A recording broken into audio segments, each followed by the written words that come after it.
Hello, I'm Dave Cooper and this is my layout Brickmakers Lane. A number of you have been asking about the track plan for the layout. Well, I don't actually have one drawn up at the moment, but what I can do is show you the various control panels and you can work out the track layout from that. Here is the first control panel, which is the one for the loco yard. You can see the loco yard sidings there in red and the lower reversing loop in blue, which it comes off of.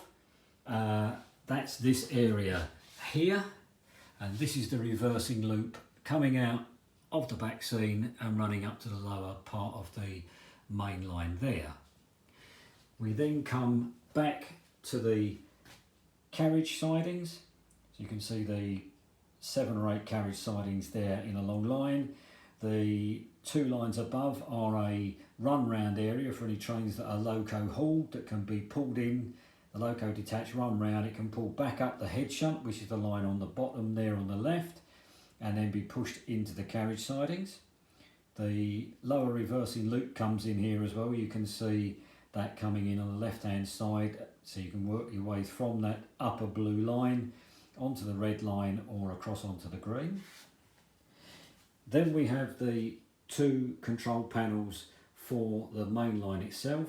There's 2 because they are wired directly to the board. There's no D plugs or anything for easier wiring, and that's in 2 halves. Then to match the 2 halves of the layout, the ball join is here. You can see that running through.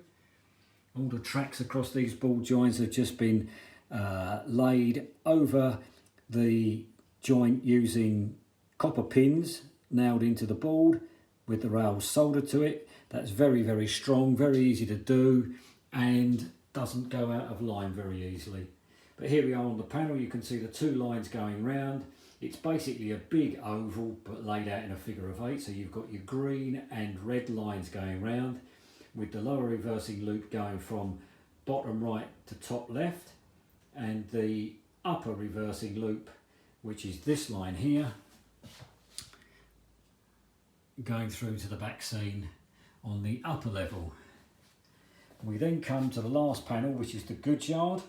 You can see the road layout of all the roads in that, and that's this area here.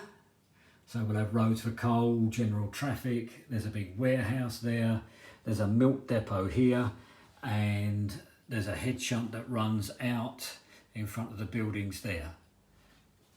The layout is actually controlled from, at the moment, from 2 controllers for the main line. So that's the outer and inner. And then there's a multi-panel here which controls the carriage sidings, the loco yard, the turntable, and the 2 various goods sidings. The need for goods 1 and goods 2. Goods 1 is on the basic line that runs up from the reversing loop into the yard, so that can control most of the sidings. But those 2 sidings to the milk depot, which you can see here, actually come off the head shunt. So there's another power supply, goods 2, just on that bit of the head shunt. So if you want to go and work into there, you can use that selection. I can't take any credit at all for these wonderful control panels or the wiring. That was all done for my good friend Steve Wright of James Street fame. The controls for the layout are very easy to use. If you want to set a road, you've got a probe, you probe the road you want to use, and an LED will light up to show you the road you've set.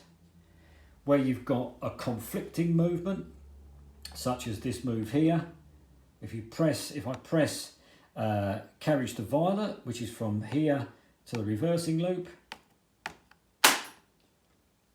sorry, that set that route up. The LED for that one obviously isn't working, but I've got a red line there showing me that that's actually been set. On the main line, that's probably the easiest place to show you. Here's the reversing loop, so if I set the reversing loop up, you'll see those lines are red, which indicates that there's an issue here with the main line.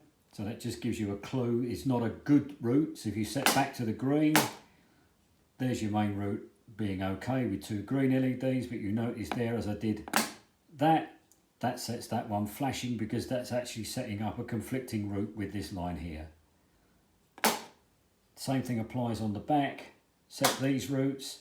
That flashes because you're setting a conflicting route up. Set the pair and it's very clear. So all in all, it works very well. Very easy to operate.